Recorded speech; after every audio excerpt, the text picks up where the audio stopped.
Good morning, students. This is Mohan. Today, that is on February 18, 2021. ఈరోజు నన్ను ఒక student కలవటం జరిగింది. He wants to take admission into CA final. See, in general, the CA final admissions will be having CA final admissions either in the month of May or in the month of November, and we'll be having batches even either in the month of May or in the month of November. కానీ ఈసారి ఏంటంటే as an exceptional case online batches కాబట్టి we have started a new batch in the first week of the February, and we are likely to start again a new batch in the first week of March 2021. సరే, main topic వచ్చేద్దాం. ఈ బాబు CA final admission కోసం రావటం జరిగింది. Is native place is near to Guntur, maybe Tenali అనుకుంటా నేను. So తను CA final admission కోసం రావటం జరిగింది. కౌన్సిలింగ్ డిపార్ట్మెంట్కి వెళ్ళి ఫీజు పే చేశాడు. After that he fulfil the formalities. Thereafter he requested my staff members to allow him to personally meet me. So తను కలవటం జరిగింది. కలిసిన తర్వాత తను గతంలో CA IPCC old syllabus CA IPCC group 1 ఒక 1 టైం ఫెయిల్ అవ్వటం జరిగింది. Thereafter he qualified group 1 and group 2 తను 2 టైమ్స్ ఫెయిల్ అవ్వటం జరిగింది. ఆ టైంలో తను మాస్టర్ మైండ్స్లో అడ్మిషన్ తీసుకోవడానికి వాళ్ళ ఫాదర్తో పాటు కలిసి వచ్చినట్టు నాకు తనే రిమైండ్ చేశాడు. సో నేను మా ఫాదర్ ఇద్దరు కలిసి నేను మిమ్మల్ని మీట్ అవ్వటం జరిగింది. Fail twice in group 2 and already articleship కూడా జాయిన్ అయిపోయాను ఆఫ్టర్ ఫినిషింగ్ మై గ్రూప్ 1. ఒక్కసారిగా నాకు భయం వేసింది sir, weather I could complete my CA are not. నేను ఎప్పుడు లైఫ్లో ఫెయిల్యూర్ చూడలేదు. అలానే నేను మెరిట్ స్టూడెంట్, టాపర్ ఏం కాదు, అబవ్ యావరేజ్, ఆల్మోస్ట్ 70-80% గ్రేడ్స్ వచ్చేటువంటి స్టూడెంట్ సార్. నేను ఇంటర్మీడియట్లో నాది 82%. సో బిలో యావరేజ్ కాదు, అలానే ఎక్సలెంట్ స్టూడెంట్ ఏం కాదు, I mean above average student.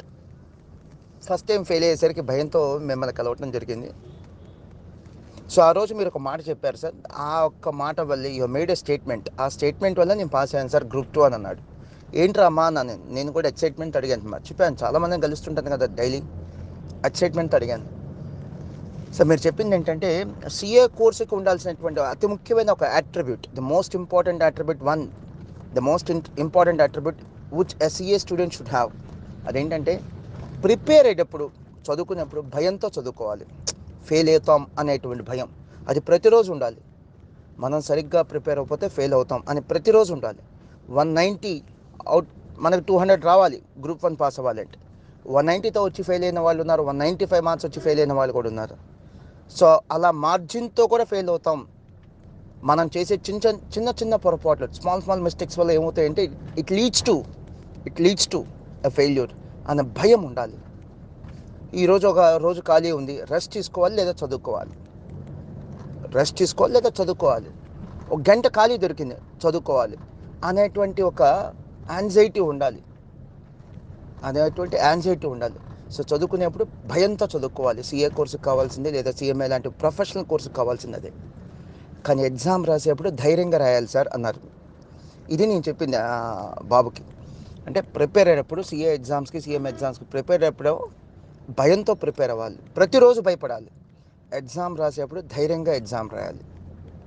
So ఈ బాబుకి నేనేదో వాళ్ళ నాన్న వాళ్ళ ఫాదర్ అండ్ అలానే ఈ బాబు ఇద్దరు నన్ను కలిసినప్పుడు నేను చెప్పినటువంటి స్టేట్మెంట్ అది తను మైండ్లో బలంగా గుర్తుపెట్టుకున్నాడు అండ్ ఇంప్లిమెంటెడ్. సో చాలా భయంతో చదివాను సార్. అండ్ ఇమ్మీడియట్లీ నేను ఐపీసీసీ గ్రూప్ 2 క్వాలిఫై అయ్యాను. ఇదే ఎఫర్ట్స్ కనుక నేను గతంలో పెట్టుంటే I would have qualified IPCC group 1 in the very first attempt and group 2 in the very first attempt. నేను లైట్ తీసుకున్నాను సార్ అన్నాడు.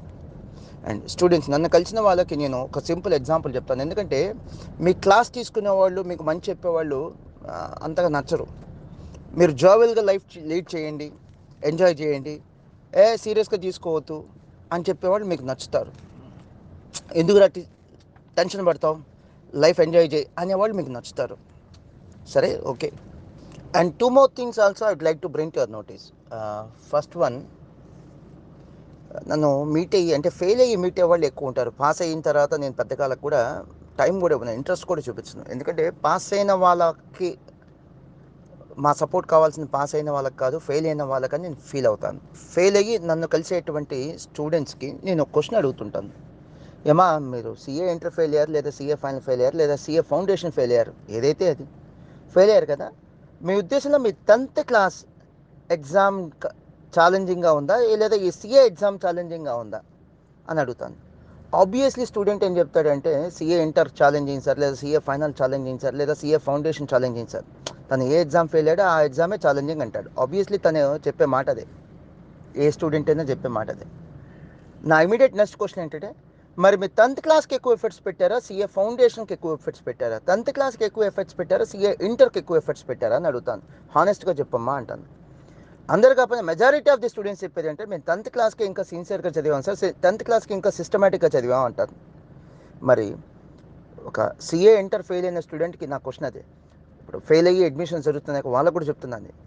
సిఏ ఇంటర్ మీరే ఒప్పుకుంటున్నారు, yourself is admitting that CA inter is difficult compared to, is more challenging compared to 10th class అని. మరి 10th క్లాస్కు ఎక్కువ efforts పెట్టి 10th క్లాస్కి సిస్టమేటిక్గా ప్రిపేర్ అయ్యి 10th క్లాస్కి రెగ్యులర్గా స్కూల్కి వెళ్ళి, వేరే సిఏ లాంటి ఒక కోర్సుకి రాగానే, సిఎంఏ లాంటి ఒక కోర్సు రాగానే, లేదా ఒక సిఎస్ లాంటి కోర్సుకి రాగానే ఆ రెగ్యులారిటీ లేకుండా, ఆ సీరియస్నెస్ లేకుండా, ప్రాపర్ ఎఫర్ట్స్ పెట్టకుండా, సిస్టమేటిక్గా ఎగ్జామ్స్ రాయకుండా how could you expect to qualify? ఎలా పాస్ అవుతారండి? అండ్ చివరిగా నేను చాలామంది స్టూడెంట్స్ నన్ను కలిసిన వాళ్ళకి కామన్గా చెప్పేది ఏంటంటే, capacity is interest from capacity is different from interest. Having capacity is different from interest. కొంతమంది స్టూడెంట్స్ ఎలా ఫెయిల్ అవుతారంటే, సిఏ, సిఎంఏ, సిఎస్ లాంటి ప్రొఫెషనల్ కోర్స్ క్వాలిఫై కెపాసిటీ వాళ్ళకు ఉంది, but they don't show interest. అలాంటప్పుడు ఈజ్ ఆఫ్ నో యూజ్ అండి. కొంతమంది students ఉంటారు, they don't have that much of capacity which is required to qualify these professional courses. కానీ interest ఉంటుంది, passion, interest, భయము, నేను సెటిల్ అవ్వాలి, చదువుకుంటే నేను సెటిల్ అవుతాను అనేటువంటి ఒక భయం ఉంటుంది. అలాంటి వాళ్ళు బాగా పాస్ అవుతున్నారండి. అంటే ఇంట్రెస్ట్, కెపాసిటీ ఉండి కూడా ఇంట్రెస్ట్ లేకపోతే ఈజ్ ఆఫ్ నో యూజ్ అండి. అంటే ఐక్యూ ఉండి కూడా ఇంట్రెస్ట్ లేకపోతే యూజ్ లేదు. బట్ ఐక్యూ తక్కువ ఉన్నా, కెపాసిటీ తక్కువ ఉన్నా, లాంగ్వేజ్ స్కిల్స్ తక్కువ ఉన్నా, ఇంట్రెస్ట్ ఉండి పాస్ అయిన వాళ్ళు చాలామంది కనిపించారండి నాకు.